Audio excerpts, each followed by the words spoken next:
ساتي پی خوږیږي عمر له دوی باندې نازیږي پلاران په لوڼو خفه کیږي بې وسلونه یې دعا کې یادوینه زما پیدا دا تبایا خوشحاله نه یم د ناکامه ناسته یمه راشه دا ما زړه مې پیوند کړه لږ د ګیلو کتاب دې بند کړه پوی مې د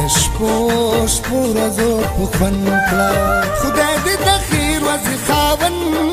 کا چې درې منې لوپټې نه خلاصه شمه راشه زما د پلار نوکر شه مزدوري به ته یې کار به زه درلا کومه خو مې خپل که خپله بخته تا یادوم د ډېره وخته ستا جدایي دا ډېره سخته څنګه نری لکه لښته مور دې ړنده شه چې په تا اوبه راوړینه غلی به کښېنم څه به نه ویم سوال یاري ده اوس په ګډه وډه شینه زولو غیږې ورکړې وګوره ټولو غیږې ورکړې سپینو او تورو غیږې ورکړې اسمان کې ستورو غیږې ورکړې مال بې پتا جانان لاس نه راکوینه په سمندر جانان لا وکړم په کناره راسره زه ډاډ راکوینه پاس پسې د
خفګان مې چرته روکړې چې دا نادان مې چرته روکړې وایم چې ځان مې چرته روکړې چې ستا دې ډېرونه کردو ته وګورمه غم خو کمیس نه دی چې زوړ شي زما د عمر سره سم شو ستا غمونه چې ګورم هر یو سړی خوار دی خدای چې دا د چا هزار دی یاره څه هسې غوندې کار دی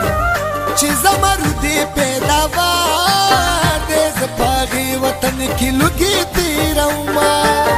ارمان دی لویه خدایه د خمارانو په وطن وزېږېدمه پرې بارخ دی د پاره بایا